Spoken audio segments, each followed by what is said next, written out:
So today we are going to discuss information systems and strategy under lecture 6. So before starting today's lecture, we'll have the in-class quiz 2, right? So this is the in-class. So I'll give you time until 1:45. So basically what I'm going to do is like I will set up a quiz in the Moodle so that you guys can upload your answers before 1:45 to that, right?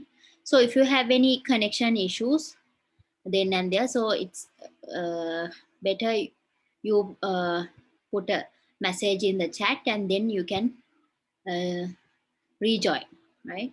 So now try this question. Anyway, don't ask for like extended time because whatever you are done with, please upload it by 1:45. 1:45, I think it's enough, right? So yeah, no, I'll give you time until then 1:50, right? So until 1:50. So I will create a quiz now. So what you have to do is you have to jot down the answers and upload your files to the Moodle. So don't email me the answers.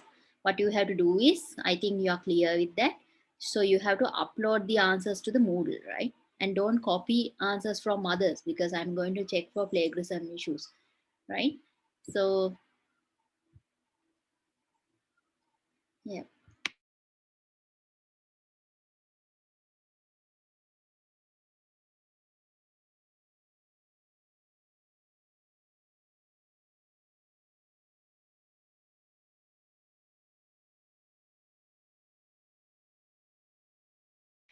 So for people who have connection issues, it's pretty fine if you rejoin.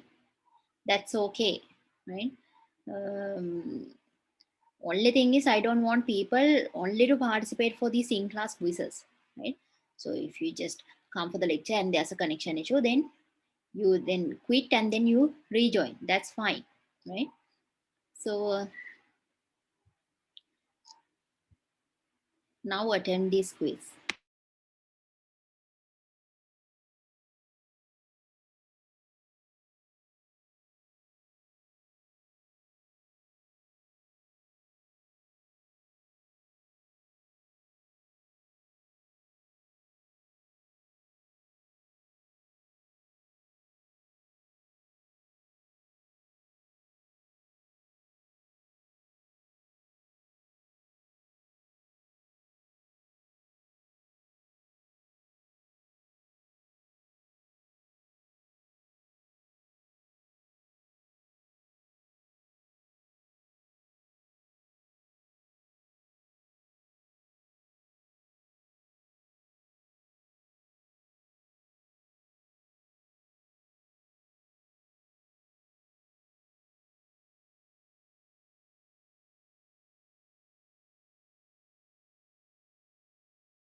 So I have added the quiz, I mean, as an assignment. So what you need to do is you have to upload your answers there. So you have to name your answer sheets like in class 2, then underscore your index number, right?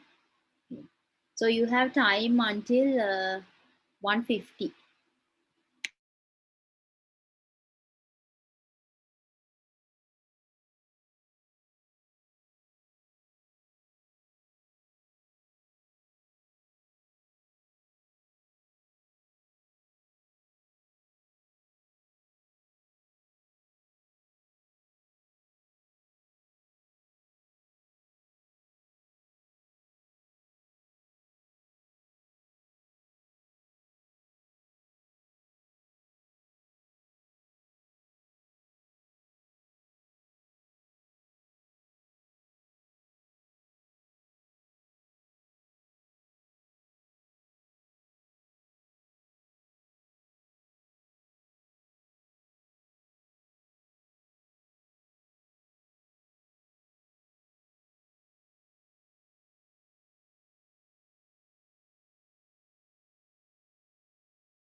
So you have 5 more minutes.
Okay, right.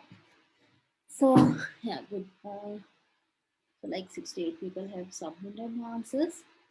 So we'll start the lecture now.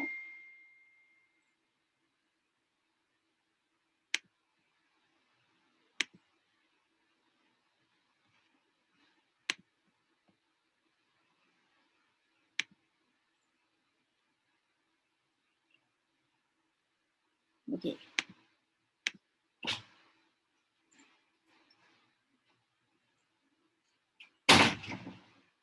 So first, today's lecture is actually information systems and strategy, right? So we'll discuss about organizations first, right? So an organization is very similar to the information system described in the earlier chapters. Yeah, so basically, in an organization also you have several inputs, and then you will be delivering outputs after following certain processes. So organizations are also very similar to the information systems that we described in the previous chapters, right? So as I told you, requires inputs and some sort of processing and have outputs. Structured method for turning raw material, people into useful products or services. So basically in an organization, a business, what happens is you convert this raw material, human resource, right? Anyway, all the resources uh, into some useful products or services, right? Okay.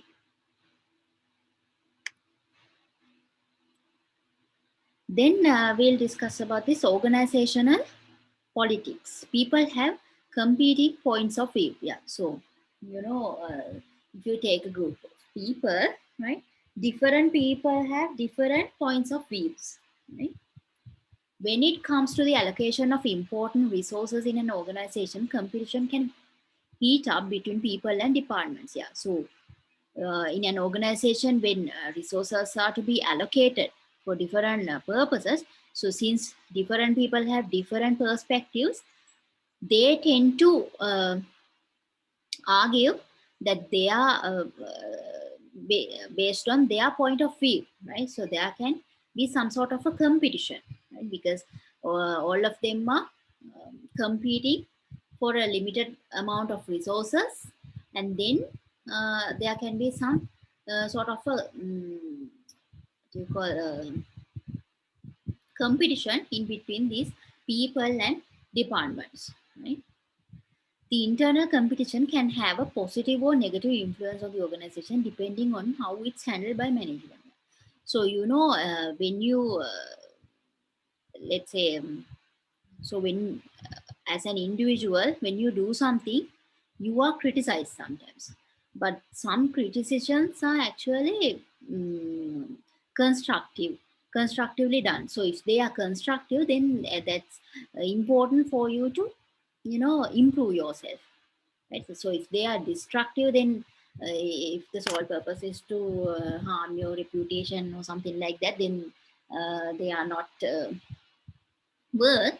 But if they are constructive, if the comments are constructive, right, or the negative feedback given in a constructive manner, then they will be important for you to grow as a I mean and as an individual. So in an organization also, this internal competition can have either a positive or negative impact, right? So it depends on how these computes are handled by the management. Politics exist in every organization and should be taken into account when it comes to the structure of the information system. So this politics means not that political side, right? Politics means these how what are the policies different people adhere, right? So what are the policies they tend to believe, right? So because of all these different views, right? So there can be politics in an organization, right? So these also should be, we can't like just reject these, we have to take this into account, right? So when it comes to the structure of the information system also, we have to consider all the points of views in an organization.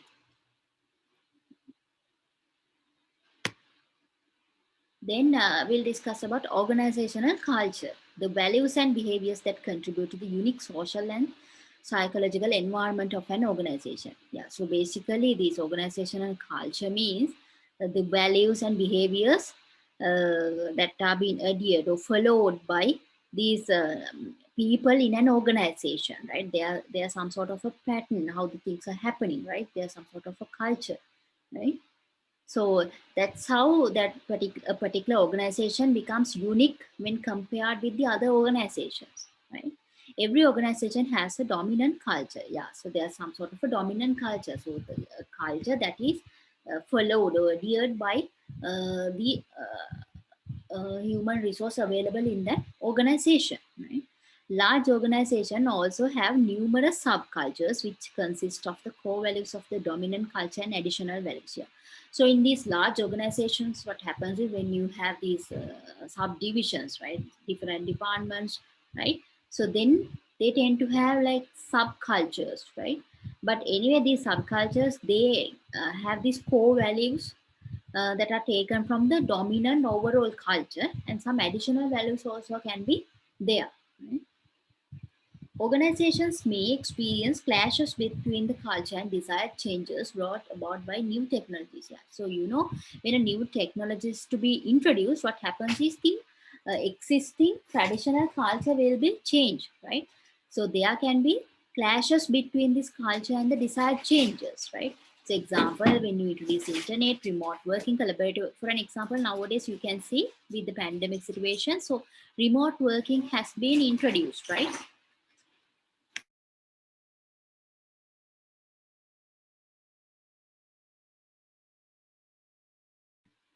That's sort of that. So nowadays when with these issues, I mean pandemic situation, right? So remote working has been introduced. So some people at the beginning they were reluctant to it, like they were thinking like how we can do this. So because we are engaged with people, so uh, how can we produce these outputs or provide these services, right? So like that. So if you take these, people are reluctant to undergo changes, right? So as a result, there can be clashes between this culture and the desired changes. Then we'll discuss about organizational types, right? So different organizations have different structures, right? One of the structures is entrepreneurial structure, right? Young, small firm in a fast changing environment. So you can see now there's a trend actually. There are a lot of entrepreneurs, right? So these young and small firms, they um, come in handy, right? So they actually they come up with a new innovative idea, and all of a sudden they tend to reach good profits, right, in the market. So these are actually very young because they are not that old, right, and they are small firms. So they are capable of adapting to these fast changing environments, right? It has a simple structure and is managed by an entrepreneur serving as its single chief executive officer. Not chief, actually, this should be chief, right?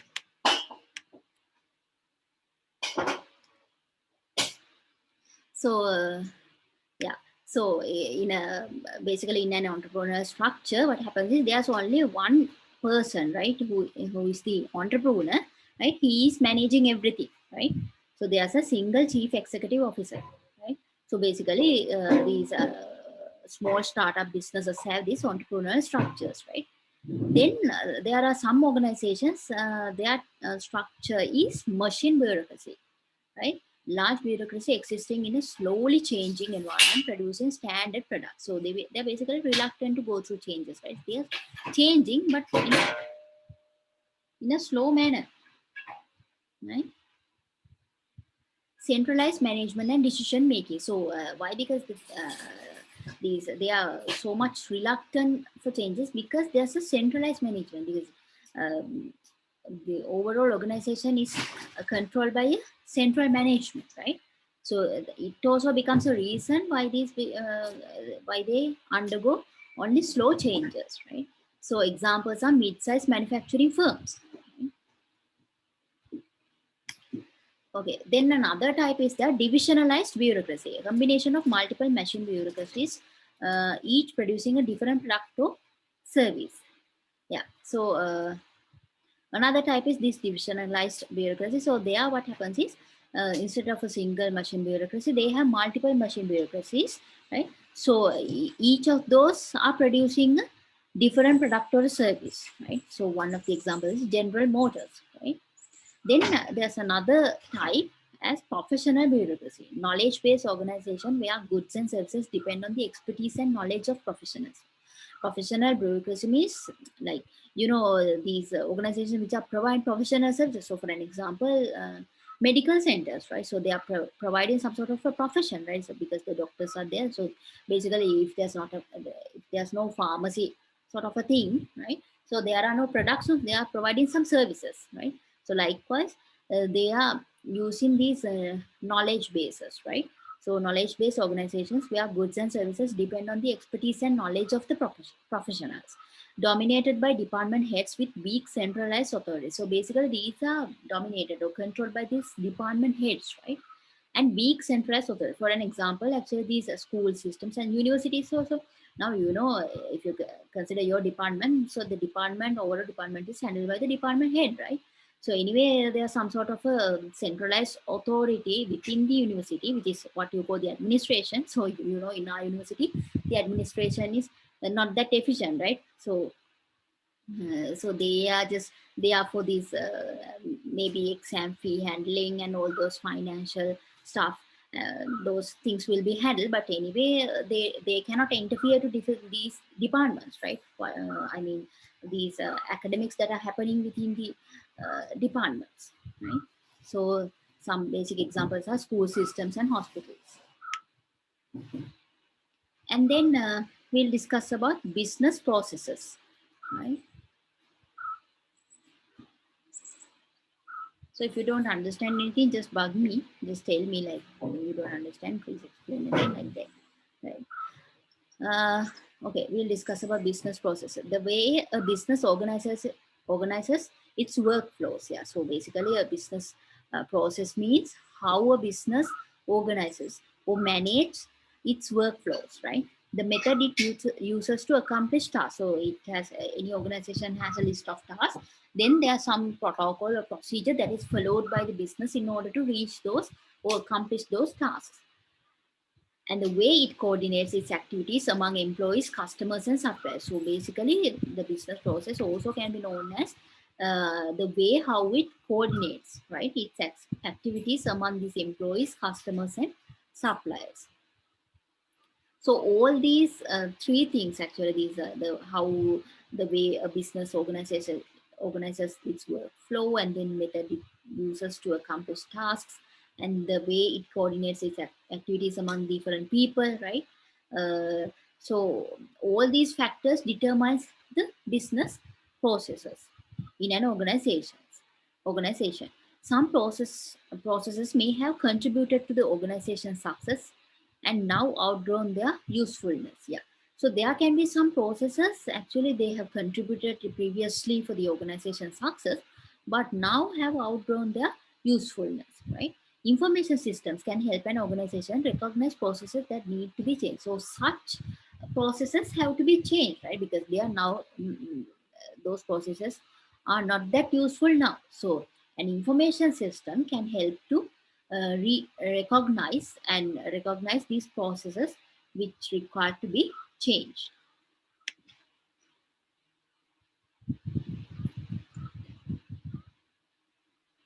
Yeah.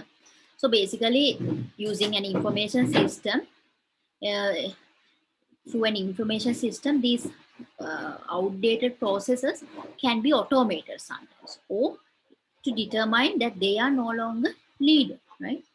So those can be identified uh, using an information system. And a successful organization will use an information system to determine which processes are working well. So basically, an information system is capable of determining what are the processes that are working well and what are the processes that need to be updated, automated, right? Or basically, what are the processes that are no longer required.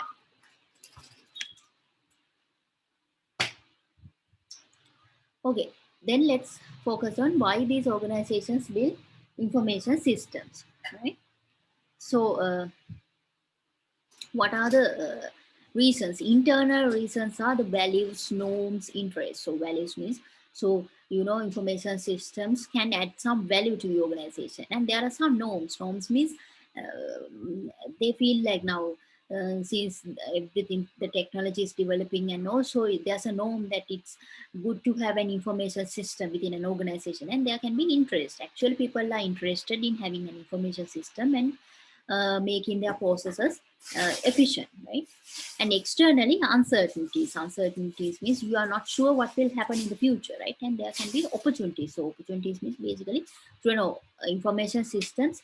It's easy to identify what are the opportunities available and what you call adapt your organization towards such uh, flows or trends. Right? So through because of these reasons, right, an information system is used for the system development.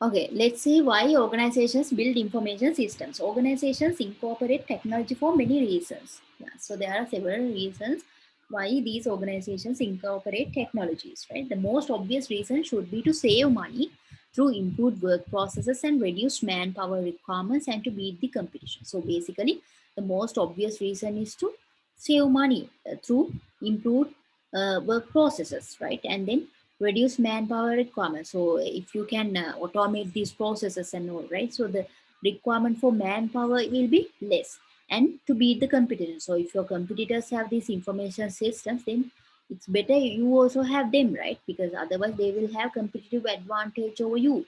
Some organizations uh, adapt the latest technology just because the competition has it. Yeah. So sometimes these organizations, they just adapt these latest technology just because the competition has it, because their competitors have it, right? Organizations may not fully understand how to incorporate the new technology into its core business and may fail. So if your business, if an organization is going to follow these, use these information systems and other technologies in their business, just for the reason because their competitors also have that, then they might not understand how to incorporate these technologies into their core business processes, right? And may tend to fail.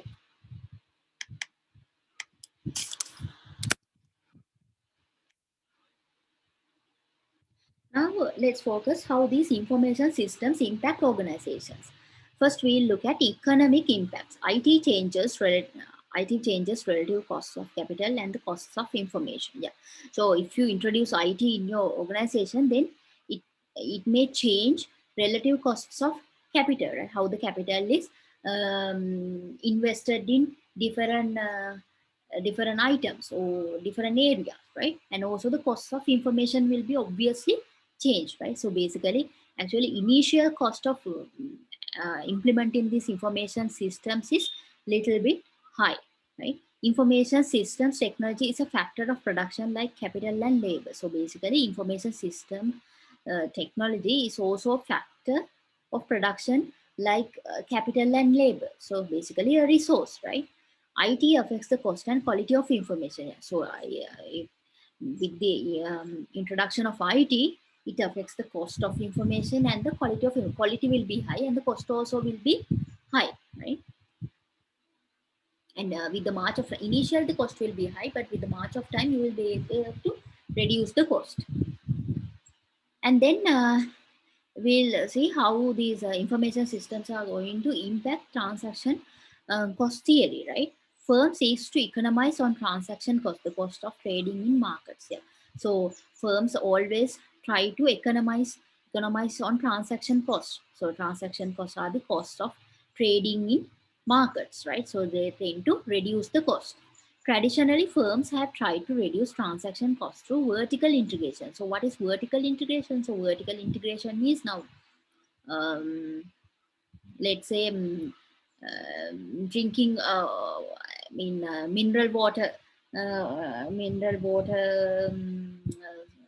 production firm, so supply firm, let's say. So if so they are basically only filling these bottles with mineral water, right? But if they tend to so they are normally they are purchasing these bottles from another company, right? So they are getting the supply. So if they think of like integrating with this bottle manufacturing company, then there's vertical integration, right? So so as a overall business, so they are trying to produce water bottles and also to fill them with mineral water. So that is vertical integration, right? So traditionally, these firms tend to reduce transaction cost through vertical integration. Then there will be the cost will be low now, as so it's just a single organization. So they won't try to take profits from you for selling by selling water bottles now, right? Because you are now a single organization. So in this manner, transactions cost can be reduced by getting bigger, hiring more employees and buying their own suppliers and distributors. So not only suppliers, they will tend to buy the distributors as well, right? So they become bigger and they can hire more employees, right? So some of the examples are Ford, General Motors. So they have undergone through this vertical integration, right? Information systems lowered market transaction costs for a firm. So basically, these information systems can lower the market transaction cost for a firm, right? As a result, firms can shrink in size, number of employees. So basically, rather integrating vertically, nowadays with the invent of information systems, actually these firms can shrink in size, they become small in size in terms of number of employees, right? So they don't need to go for this vertical integration as such, because they can know how the market evolves and all, and also the manpower can be reduced because with the invent of new technology, right? And then we'll see how these information systems are going to impact agency theory, right? A principal owner employs agents, employees to perform work on his or her behalf. So that's what happened in an organization, right? So there's this owner and he wants to get the task done by the some other people or agents, right? So those people are known as basically employees, right? Agents need constant supervision and management, so they have to be supervised and managed because they don't have these targets, no. So they are just there for a salary, so we have to supervise and manage them, right? Otherwise they will pursue their own interests rather than those of the owner, as I told you. So they don't have these targets, no. So they will just try to isolate themselves and try to take only the salary, so they need to be supervised, right, and managed. As firms grow in size and scope, agency cost or coordination cost rise. Yeah, so when the firms grow in size, what happens is the number of employees also increase. As a result, this agency cost, so the employee cost will be high, and then coordination cost also rise, no, right? Information system can reduce agency cost, making it possible for firms to grow without adding to the cost of supervising and without adding employees. So basically, as we discussed earlier, also information systems can replace the human power, right? And also with these systems, it's easy to supervise the cost, right? Easy to decrease the cost in supervising. So for an example, these RFID, right? So when the employees enter through an RFID or a fingerprint, so people can track their participation, right? Whether they have become absent or they are attendance, right? To track their attendance. So basically, without some technological platform like that, what happens is there should be some other person to mark their attendance, right? So it's another cost. So these costs can be reduced through an information system. Yeah, then we'll focus on the organizational and behavioral impacts through information systems, right? Information system flattens organizations, right? So it tends to flatten the organization. Decision making push to lower levels. Yeah. So in a traditionally, what happens is there are these owners and the managers are there, and then mm, there can be some managers, and then then there will be employees, right? So the different levels are managed, right? So there are a lot of levels available in a traditional organization, but through an information system, actually this decision making can be pushed to lower levels, right? Fewer managers needed because these things can be managed through an information system, right? Provides managers information to supervise larger number of workers. So, and also because you don't need lot of managers to manage these people even, because you can have just one or two managers, and they can use these information systems to supervise a larger number of workers, right? Gives lower level employees more decision making authority. Actually, through an information system, the lower level employees can be given more chance to uh, take decisions, right? So decision making authority can be given to them, right? And also faster decision making will be enabled through an information system.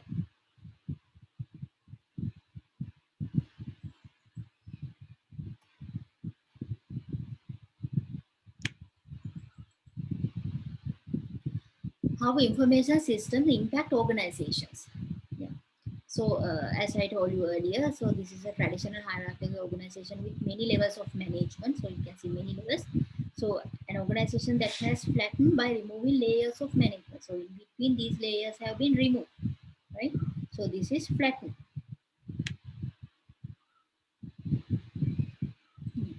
Then we'll focus on how these information systems are going to impact organizational resistance to change. Information systems get involved in organizational politics because they influence access to a key resource information. Yeah. So information systems actually they get involved in politics because they are going to influence a key resource, that is information, right? Information systems potentially change an organization's structure, culture, politics, and what. So everything will be changed through an information system. Most common reason for failure of large projects is due to organizational and political resistance to change. So basically, the most obvious reason for these information systems to fail is due to organizational and political resistance to change. So people are reluctant to face changes, right? So this is the main obvious reason for these large projects to fail using information systems.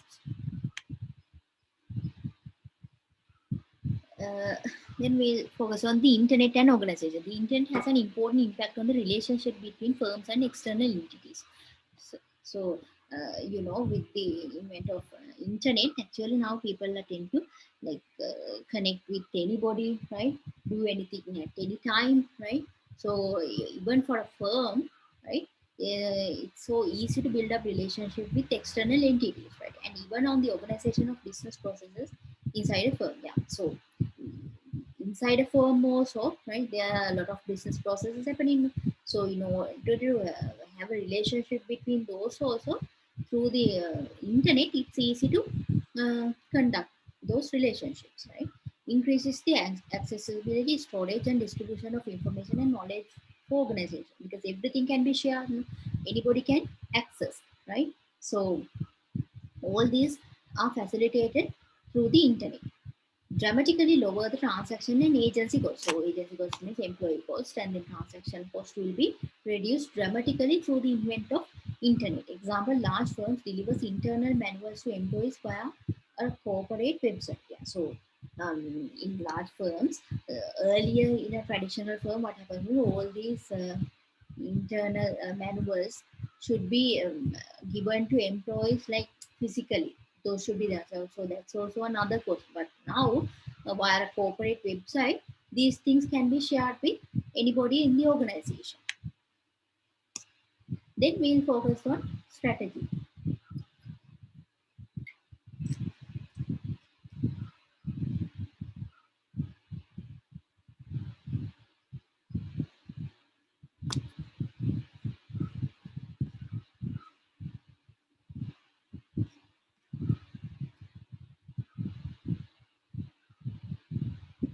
So we'll now strategy is a kind of a different topic.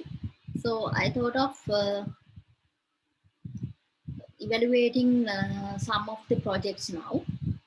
So we'll have like, if we start now, we have like 45 minutes now. So each group I told only 10 or 5 minutes, 5 or 10 minutes, no? I can't remember that.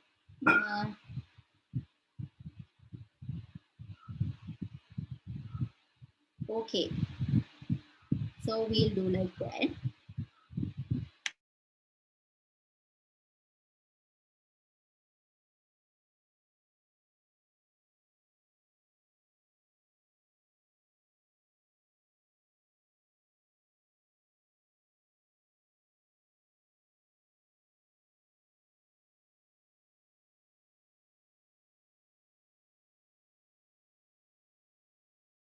Sorry. So we'll start with group 420. Group 420 Godakumburas group.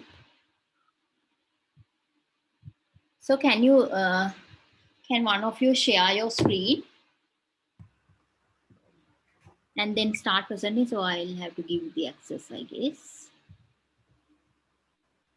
I'll stop sharing my screen from the moment. Okay.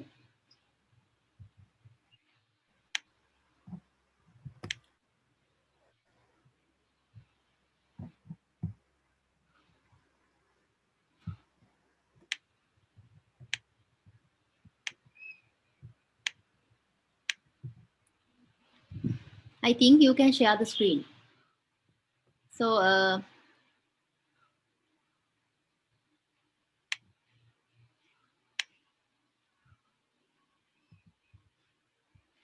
yes. Miss, can you give me a second, please? Yeah, sure. Ma'am, I'm trying to share the screen, but it doesn't allow me to. Okay, then I have to give you permission.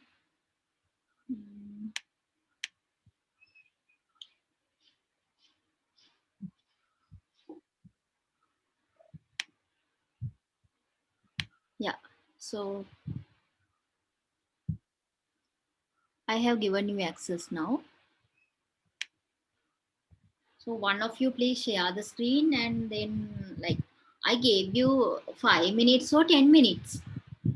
10 minutes. 10 minutes. Ah, okay, then we can, since it's 25, so we are supposed to wind up the lecture at 15. It's like 50 minutes. So we can have 5 groups to do today. I thought like I'd be able to do like 12 groups. Okay, Miss, can we start? Yeah, sure. Okay. Imagine yourself being a firm that offers web development as a service. So for the ones who doesn't know what web development firms do, there are basically 3 services that they give. 1, designing, 2, developing, and 3, maintenance. So say your business has over 5,000 customers, and the only method that you use to store their details is Excel. So like I said, web developing has 3 basic services they offer. So when you think about designing, it occurs only like once in 2 years, 3 years, so yeah, likewise. But when you consider maintenance, it can be monthly, weekly, or biannually. So it's a recurring service which takes place more often. So say all your details, such as the date the service was acquired, the name of the client, the contact details, the user experience, everything is stored in Excel. And utilizing these Excel details, you have to reach out to your customers.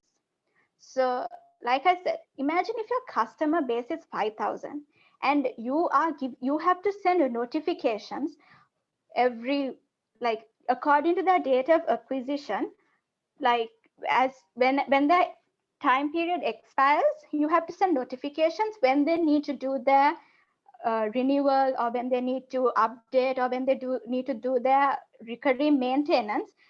And if you have to send it to 5,000 customer base, given that your information is stored in an Excel document, it's going to be a huge hassle because it requires a lot of people, a lot of time, a lot of resources, and it needs to be daily evaluated.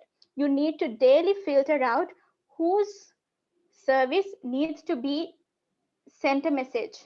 So depending on that, because of the usual method, because of a method like Excel, you are going to face a huge difficulty in maintaining your customer relationships.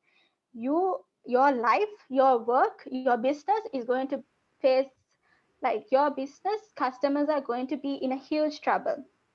Good afternoon, ladies and gentlemen, and my fellow students. Today, like I said, to save all those hassles that can be faced, in order to overcome them, we are going to introduce you to CRM. Okay. So what is CRM? CRM, the literal meaning of CRM is customer relationship management. Why CRM is important? So when it comes to the business, the most important factor of the business is customer.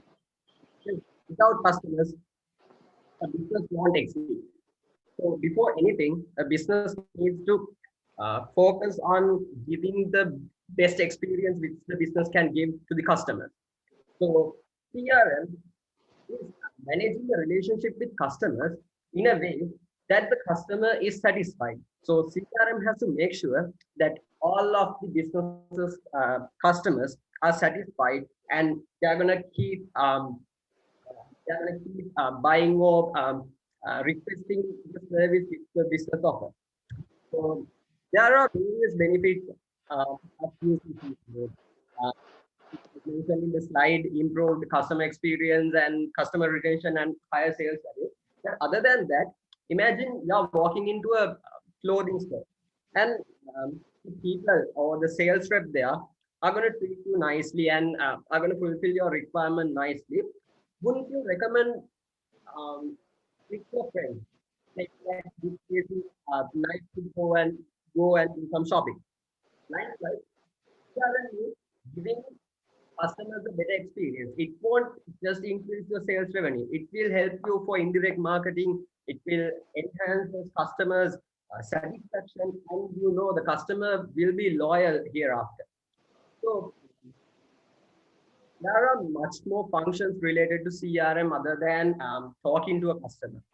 So we have these functions, as Kavya mentioned. Yeah, sorry, Bindu, sorry to disturb you Without there. Yeah, so you have 5 more minutes only. So Sorry. how many slides you have?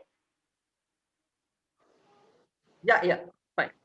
So to carry out these functions, there are CRM platforms which have been introduced, like Pipedrive, Zoho CRM, and many more CRM platforms. But these CRM platforms are not advanced enough to carry out all the customer needs and businesses needs. So that's why SAP CRM comes to the play. One of the most advanced and expensive CRM systems is SAP. SAP is a cloud-based customer experience suite, which has integrated artificial intelligence to it, so that the users of this can generate more and better effective results. So through SAP, since it has a artificial intelligence integrated to it, it's like having another expert in the field of customer relationships, giving you advice, giving you insights as to how to reach to your customers better and efficiently and fulfill their requirements, such as their buying like through SAP, like their buying patterns, their expectations are all fulfilled. And unlike other cheap free CRM systems, SAP, because it's one of the most advanced ones, it actually can analyze user thoughts, like user ideas. So user suggestions, user experience which come in words will also be analyzed and given interpretations which will benefit the which will benefit the organizations to understand the customer, understand their audience, and to maintain their budgets and reach to their customers in a very effective way while maintaining their customer relationships in order to bring more and more reputation to the organization. So SAP is one example, but like in a hypothetical scenario of web developing, if SAP was integrated, they can get the messaging, their customer details and like automated, and then they can send the notifications, the emails, whatever it is on time through the system. So it requires less people and less money. So that was our example. But have you ever thought where SAP or such systems are used in our day-to-day life, like our present day-to-day life in real scenario? I hope everyone is familiar with going to Kiehl's and buy some groceries. But have you ever noticed that whenever you go to the cashier, they ask for your Nexus number? According to my best knowledge, John Keel's group is one of the largest companies in Sri Lanka which use SAP CRM, and Nexus is part of that CRM platform.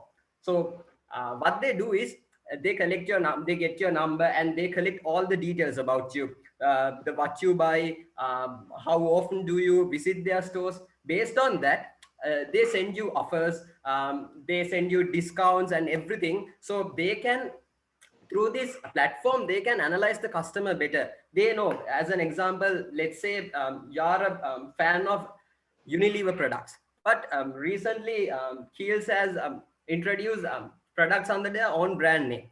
So if they want to encourage customers who are only purchasing Unilever brands, through this data they are collecting throughout the years, they can specifically target those who are not buying Kiehl's products. They can send them specific offers for their specific Nexus number, and they can encourage those people to buy these Kiehl's products. So likewise, this SAP CRM system is more intelligent than other systems. That's why we selected to talk about SAP system.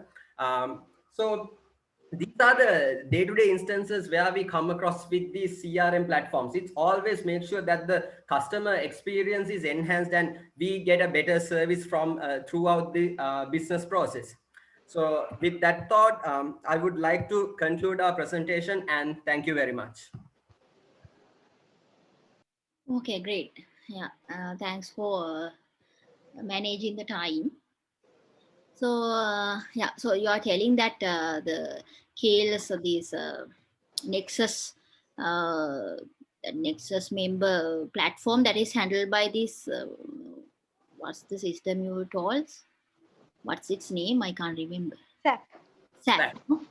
Okay. So how they are doing that? So basically, you have any idea? I mean, Yeah, so basically, so when we say they make the people buy the loyalty card, and afterwards, every time you go, they ask whether you are an Nexus member. So wait a second. Wait a Yeah. Yeah. So I'm checking like who are the other group members? Sahan and Jayod. Vishmit. Vishmit is there? Yes, madam. Yeah. Can you tell me? So Yes, basically, yeah. Basically, madam, they collect, they make a customer profile of us by using the telephone number. Then they track our which time we take the goods, what is the quantity of we are buying, and they collect information from those systems. Then they promote, they collect data, and they identify what is the good sales more at that time periods, in which customer age they buy these good things, and what is the good it sells more in that time durations. They visualize those things by using the data collected by royalty customers, and they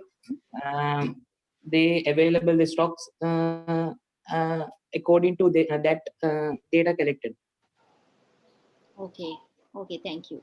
Right. So thank you for your presentation. So I hope all the 4 members contributed alike, right? Yes, ma'am. Yes, ma'am. Okay, great. Okay, please, the next group.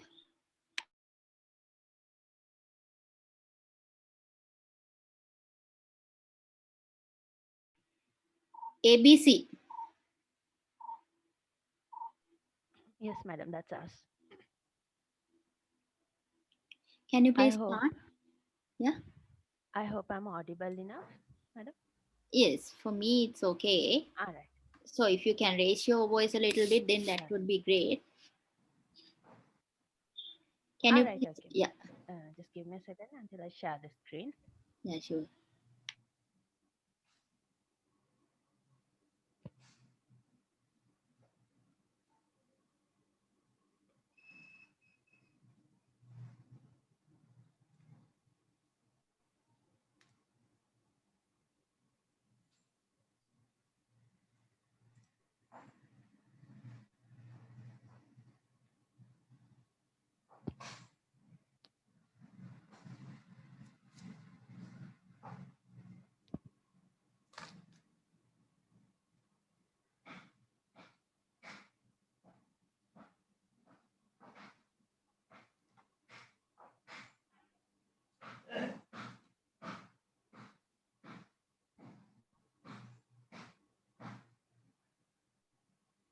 I'm sorry, madam, I'm having trouble of not knowing how to share the slideshow.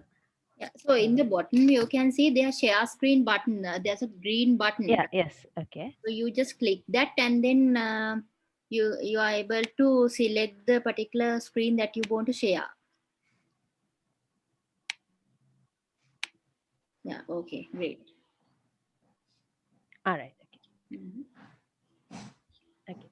So let me tell you by starting saying a story of our apparel sector, as in like a business that we started since 2020 by Begum, Hasali, Malki, and myself.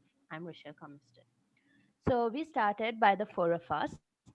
We started to do buying and selling business where we purchase garments for all kinds of kids, female, male, any type of gender, and we do a buying and selling business. For all of this time, for all of these months, we have the employees who are working are ourselves, and sometimes we used to take help from our friends. That is, we categorized us as a startup business. So all the inventory that we have been doing so far, the way we have been managing so far is by ourselves, which is manually. What we do is we go and check our stock, and then we purchase the order once customers come and ask from us, and that's how we've been doing so far.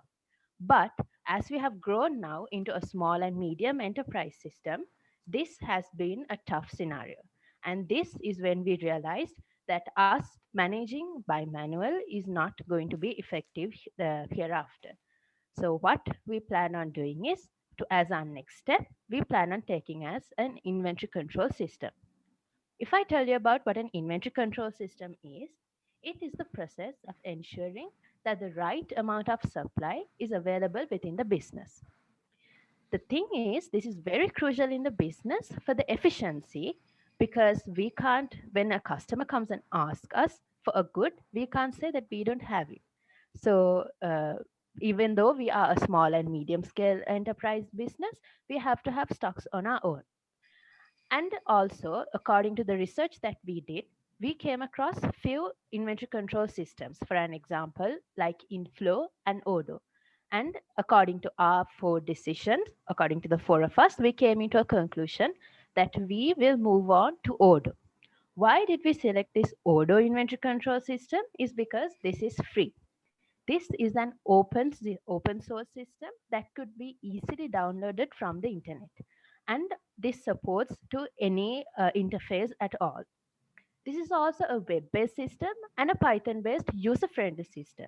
Most importantly, here's where the interesting part comes. This is very cost-effective because you don't have to pay a monthly fee to the Odoo for using this inventory control system. So to talk more about it and how it's been effective in our business so far, I call upon Malki. Over to you, Malki.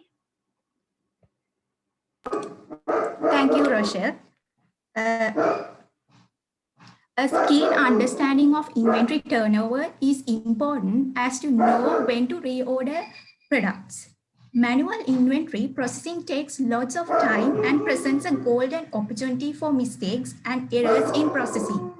An automated inventory process guarantees that your organization stays operational between shipments. So out of the many applications, we choose Odoo to the current scenario. Will automatically update our stock levels and forecast quantities based on quotations and sales order. And it will automate return of quotations, which Odoo can automate the request for quotation based on the future requirements and point of sales based on minimum stock or sales order and keep track of incoming shipments. And also receive purchase order based on supplier lead time, product demand and inventory forecasting. Apart from that, when the inventory is automated with this application, it do affects the company's accounts and finance, which will skip the regular data entry.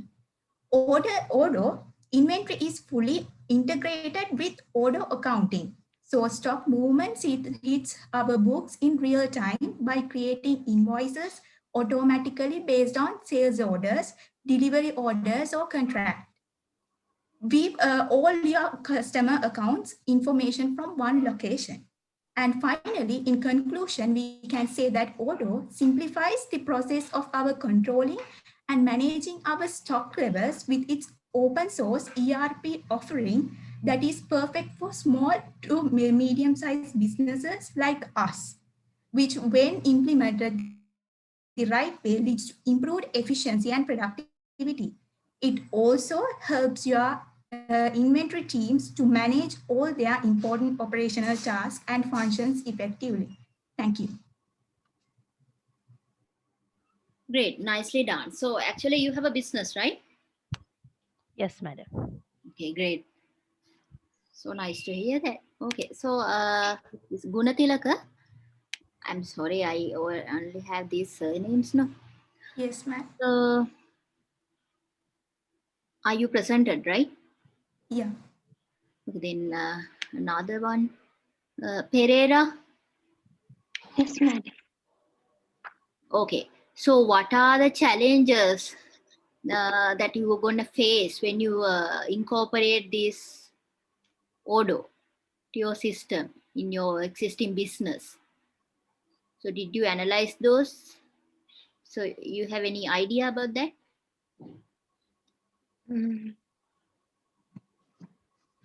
For the madam, you're asking like the challenges we face when we are implementing order to our business, right? Yes, yes. When you are going to integrate that to your business.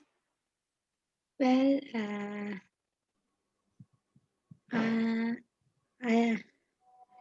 I think like it was not it wasn't very like hard because Odoo is an open source software like and it's free, available for free, and we watched a few tutorials on YouTube, and that made it a little easier. So what are the existing businesses that are using this Odoo?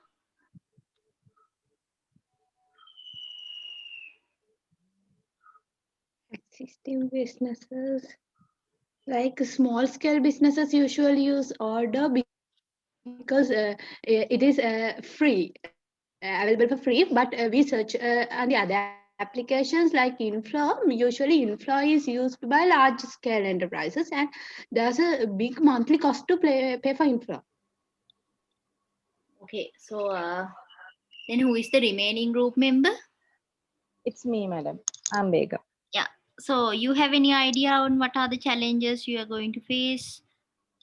Actually, we didn't face, as Hasan said, actually we didn't face So that you big have challenge. already, sorry, you have Yeah. already integrated that?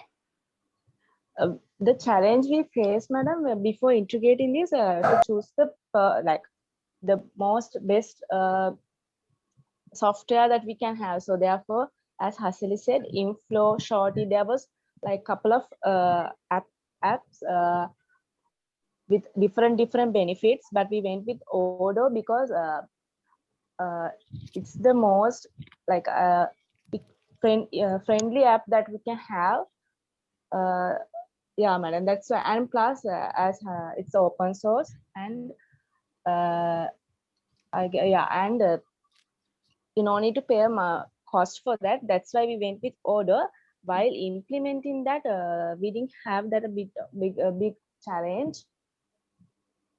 So real-time data will be collected and all the accounting stuff also will be done by that, right?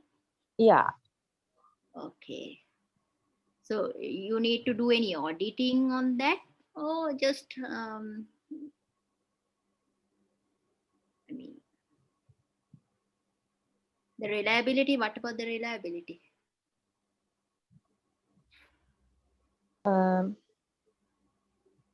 Madam, I'm not sure with the question. Can you please repeat it? Yeah. What about the reliability? I mean, now you are recording these. Yeah, madam. We have to do a auditing. Yeah. Okay, then. Right. Thank you. So you are the only employees available there, or you have any other employees? Only 4 of you. We took some of our friends as well. Okay, then they are also willing to go for this change, right? So since you are friends. Yeah. Okay, right. Thank you. So the next Thank group. you, madam. Okay.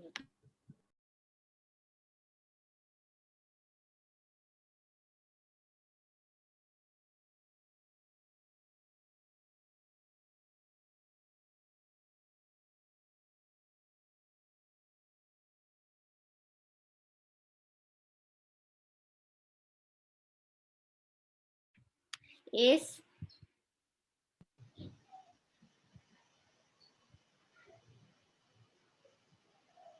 Hello. Yes, ma'am. Can you share your screen and start?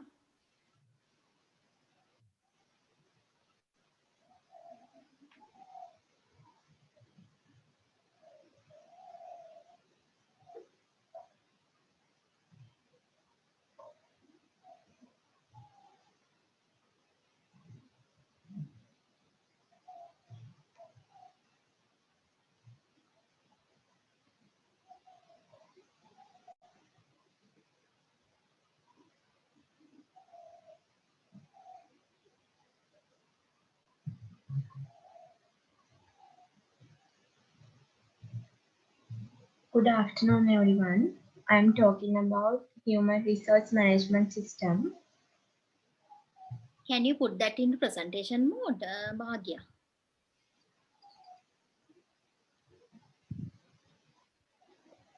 I mean, in the bottom left corner, there's this fourth icon, as I see.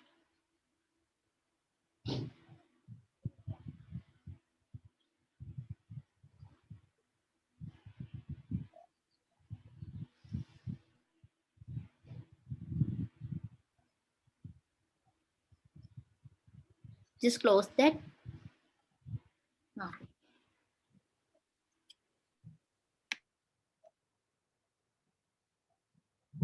Good afternoon, everyone. Now I am talking about human resource management system. Human resource management system is from human resource software that combines a number of system and process to ensure the easy management of human resources. Business processes and data. Human resources software is used by business to combine a number of necessary HR functions, such as storing employee data, management payroll, benefits administration, time and attendance, employee performance management, and tracking competency and training records. And a human resource management system ensures everyday human resources processes are manageable and easy to access. Now I am moving to the key features of human resource information system. They are centralized storage, requirement management, employee onboarding, talent management, performance management, employee self-service, time and absence management, training management, and workforce analytics. Now, our group member Soisa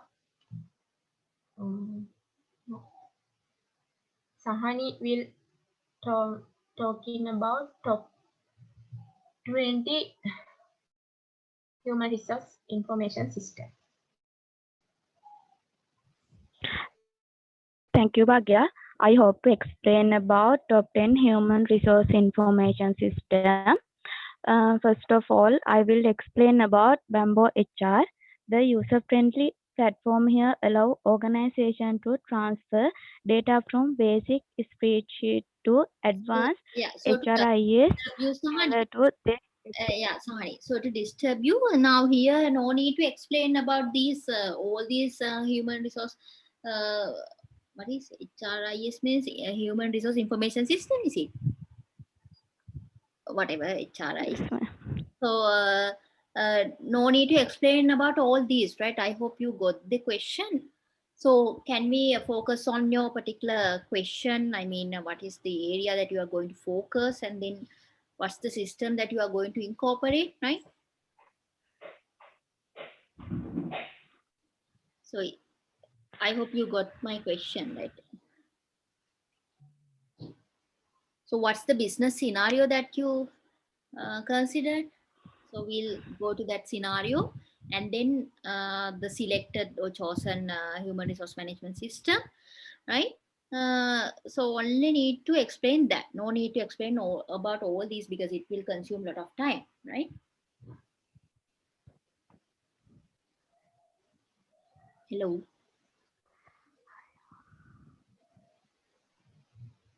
Sahani.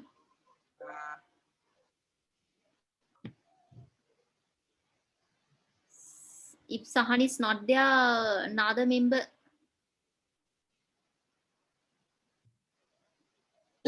Can you hear me? Aksha? Yes, madam. Madam, one of the group members is not there. She has some emergent problem now. Emergent problem? Yes, ma'am. Okay. So who is not available? Aksha. Aksha. Then what about the other one? The remaining one. So Aksha is not there. Then Gunatilaka. I am Madam Bhagya and Bhagya. Okay, no? Then Soisa. Sahani. I am here, madam. Okay. Soisa, can you explain? You got my question, right? So we'll go to the next slide.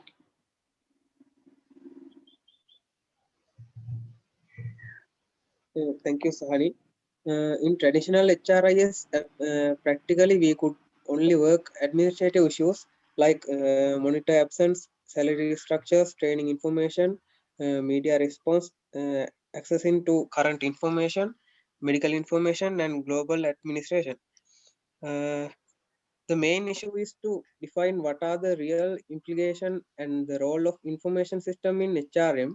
HRIS can be applied in several areas integrated into the HRIS system. HRI professionals spend their time essentially in business process improvement, talent management process, workforce metrics. Soisa, so shall we focus on the business scenario now? Excuse me, madam. Yes. I think I will not get question clearly. You could understand the question. So in the slides, I have mentioned like this, no, right? Find an application of that type. Okay, now you chose HRM. That's fine. You got that step done. Then you have to select a business scenario that kind of information system can be used. So that means basically a problem or a situation, right? To which you can use that HRM. right? So maybe you come up with an existing business, or you create a business in your mind, right? So no need to have a consider a real business, right? So you can imagine some sort of a business, and then identify a problem there, to which HRM can be used to resolve that issue. Got my point? Yes, ma'am. Yes, ma'am. Okay, did you do like that?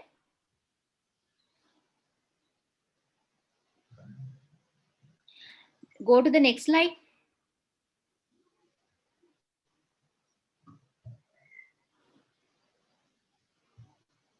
Then the next one.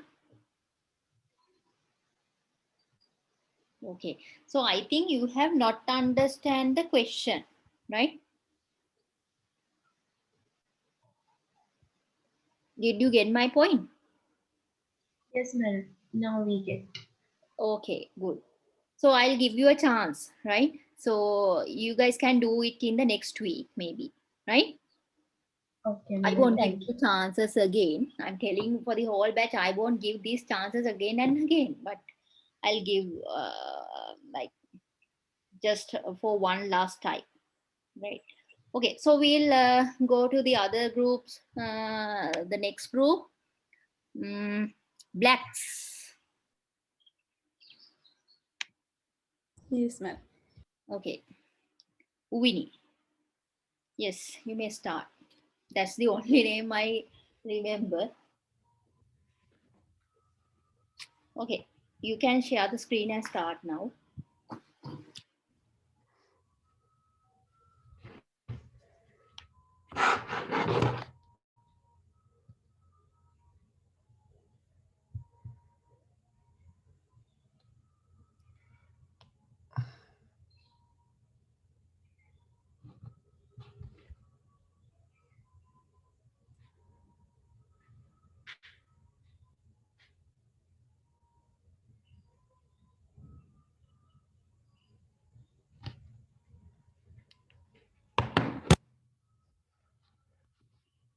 Right. Good afternoon, everyone. So today we are going to talk about management information systems. What is a management information system? Management MIS is an advanced system to manage a company's or an institution's information system.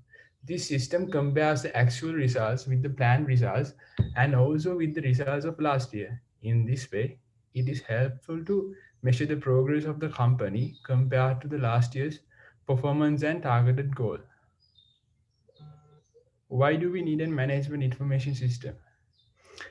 First, MIS enhance the operational productivity of an organization and add the value to the existing products, motivates and innovation and improve product development, and assist the manager to make better decisions. And management information system helps an organization to achieve a competitive advantage. It helps in effective decision making, thereby reducing the time for actionable items. Then there are different applications of MIS in a business context, and some of them are process control, management reporting systems, inventory control, sales and marketing, human resource, accounting and finance, decision support system, and expert system. Now we'll hand over the presentation to Vinny. So as Dinara mentioned, we have many applications under MIS, and for this we have picked HRM, or in other words, Human Resource Management Information System. So when it comes to HR, it plays a vital role in an organization because it is the most important part affecting the existence of an organization. So if we implement an HRM within an organization, it allows the management of the organization to control centrally the flow of information all around the organization concerning to its employees. So this HRM is a collective thing of all the electronic devices, tools, softwares, and other applications used by the managers to communicate with managers of other departments, their employees, or even by employees to communicate with each other. So moving on, this HRM is a deep topic, and under HRM, we have several applications. So some of them are time and attendance tracking, payroll function, recruiting function. So to give you a brief idea, in time and tracking, what it does is it track work attendance, employee timekeeping, keep the track of available and used leaves, and allow the employees to take leaves or vacations without making the manager involved physically. And the payroll function, it is one of the important part of HR. And here, the HRM will track the payments, calculate bonus amounts like OTs are entitled for an employee, and ensure that the payments are made to the respective employee on time. Because with HRIS... Sorry to disturb you there, Winnie. So shall we move to this business scenario? Sure, madam. Otherwise, you will run out So, of time.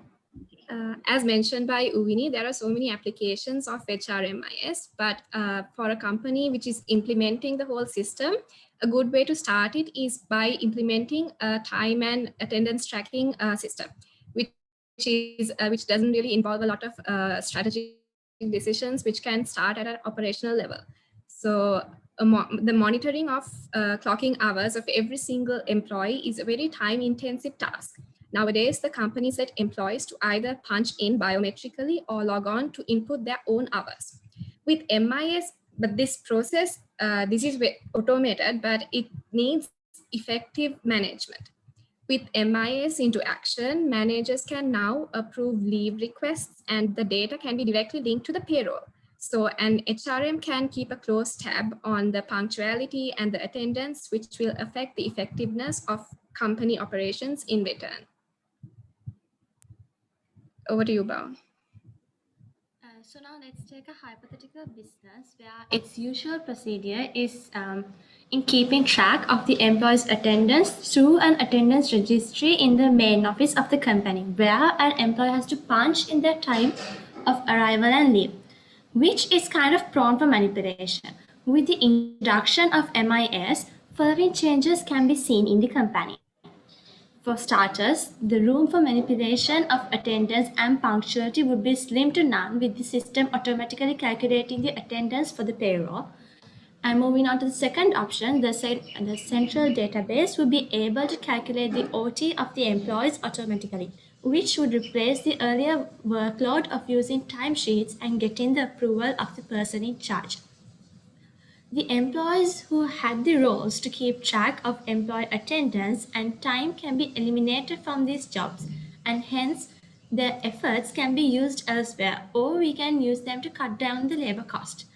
And lastly, for employees who wish to apply for leave, they could directly use the HRM system, which will grant the leave based on the number of leaves left.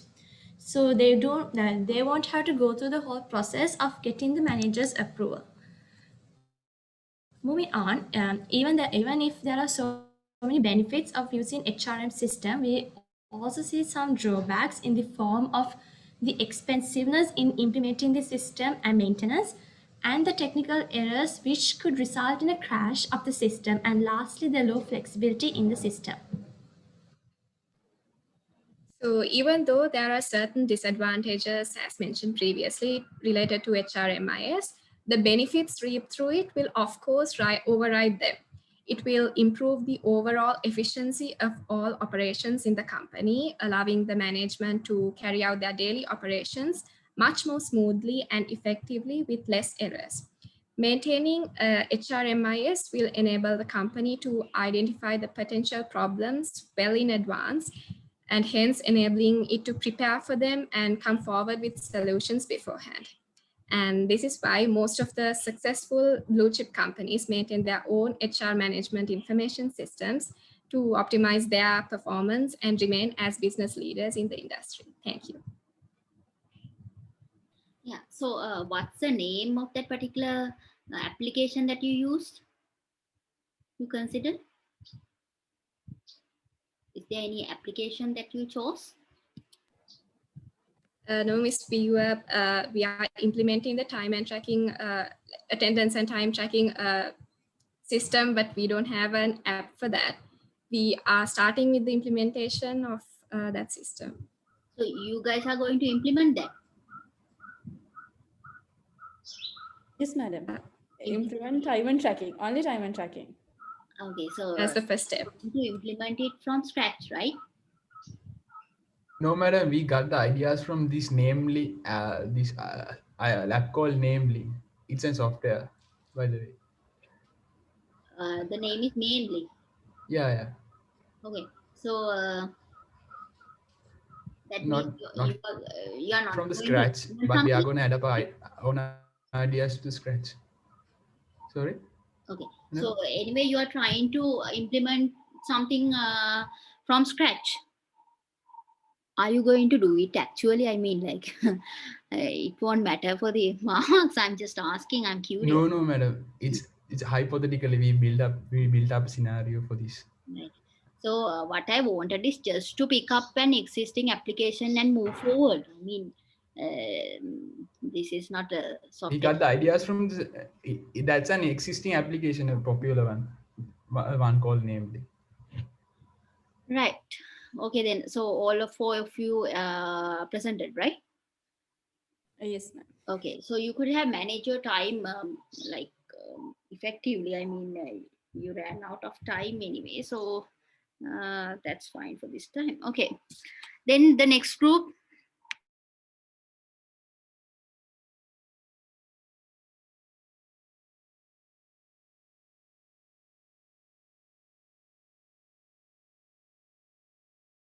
CDSS. So CDSS, can you quickly share your screen and start? We'll be able to wind up the session then at 3:18. Then what about the other groups? I mean, like, are you guys hungry?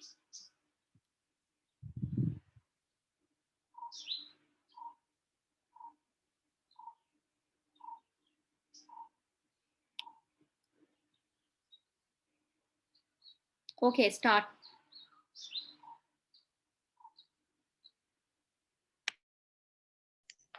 Hello everyone. We are going to introduce inventory control system. First of all, I would like to introduce what is a system.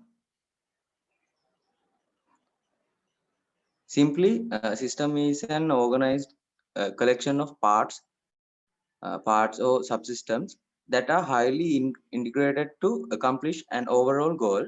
The system has various inputs which go through certain processes to produce certain outputs, which together accomplish the overall desired goal for the system. After that, what is the inventory control? The activity of checking a shop's stock. It is the process of ensuring that the right amount of supply is available within a business.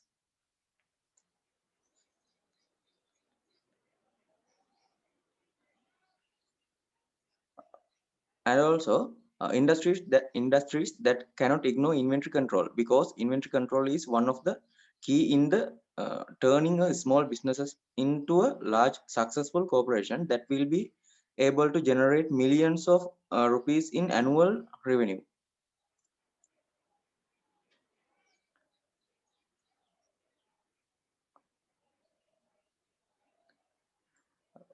There are many types of inventory control systems. Following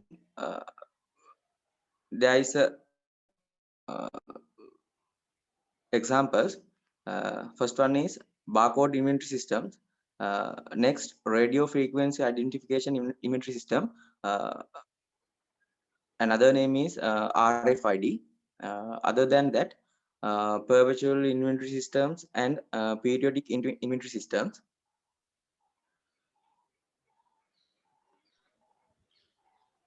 And I would like to continue this presentation. I would like to invite Chatura. Thank you, Dimuthu.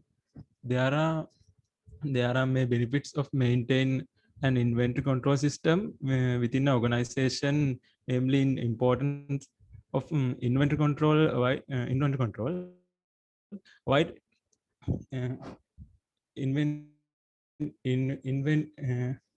Inventory expiration, production, the ability to maintain continuous production process, ability to update on inventory helps to blank stock value, quantity, color, style, and price line in operation to demand or demand trends. Inventory management, efficient management helps reduce cost and future controls, accounting and finance. From a customer's point of view, it helps you provided better customer service through the faster delivery and lower shopping cost. Thus meeting customer expectation. Inventory management is very important part of the business. Inventory is Okay, often the largest. Oshan, right? Shall we move to the business scenario? Okay, madam. Mm.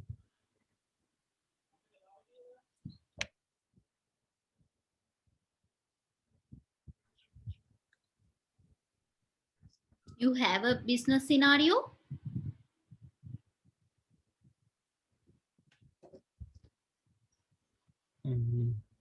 Oshan? Yes, madam. We will now describe the barcode inventory control system and how it related to the case business.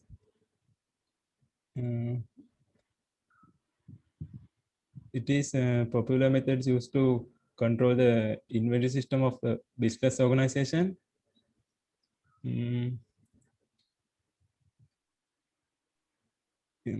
Inventory management is an essential component of my business. Large of small barcode is an image with number of text, and the image visualize presentation the data.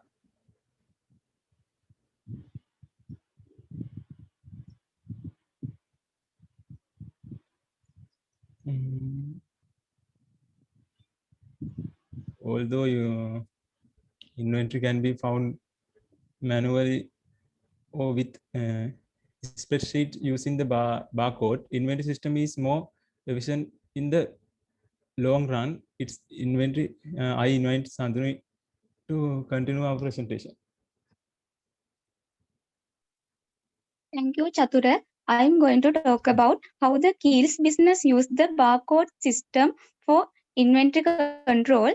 Barcoding is a popular method for business to manage and control inventory. How the Keels business used the barcode system for inventory control, conducting inventory counts, receiving inventory, order picking, and warehouse transfers. Using the barcode method for this makes inventory control faster and more efficient. This method can be used to minimize inventory counting errors as well as to do it in less time. For example, when products have barcodes, it's much easier to find product information. Also, this system enables the business to easily obtain the stocks and store the stocks in less time and less labor. It also allows you to make the right decision when ordering in inventory. Barcodes are also useful when selecting items when ordering.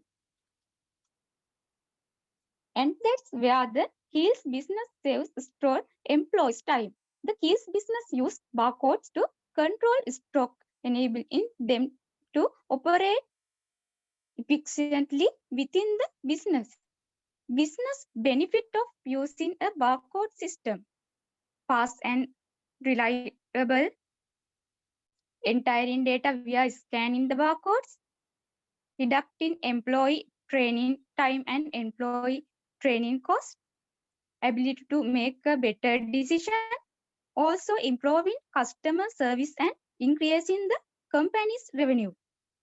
Inventory management and control is a difficult and time-consuming task.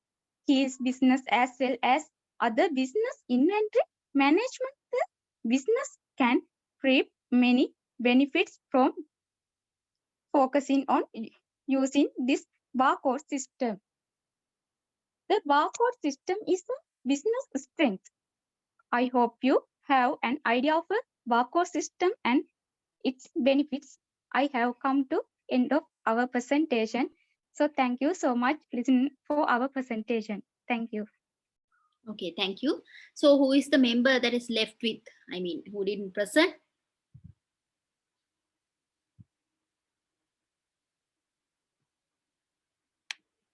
You are CDSS, no? Bandara, Yes, I'm here, madam. you presented? Yes, I'm first member. Okay. Then Oshan presented. Then Priyadarshini presented. Yes, madam. Then Senaviratna.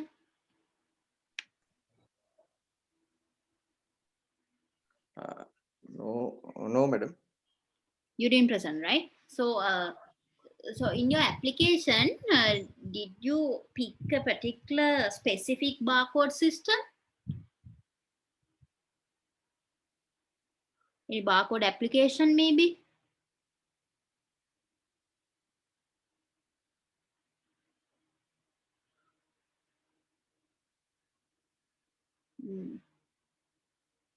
Dimutu? Madam, sorry, she is not there. No, she's not there means? Senaviratna. Then who is talking? Dimutu. Dimutu means the first one. Yes, madam. Okay, Senaviratna, why not here? Emergency? I don't know, madam. Maybe. Maybe, no. So you have a lot of emergencies, no? Okay, that's pretty fine. He won't get marks. Right. So you three just answer me now. Did you pick a particular, any specific barcode system?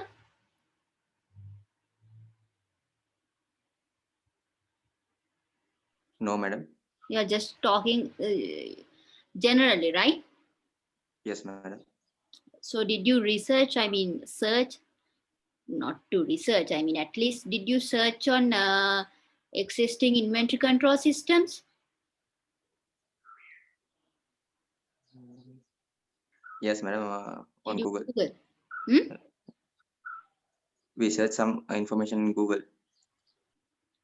Okay, so basically I wanted you to come up with an application and then try to explain it, try to incorporate in that business scenario. So anyway, okay, so I hope the other group members, not the group member, I mean the entire batch understood what I wanted in this, right? So accordingly, please update your slides and all. So I'm going to wind up the session now. So for the others, I'll try to have the sessions tomorrow. Tomorrow morning. What about tomorrow morning? You guys free?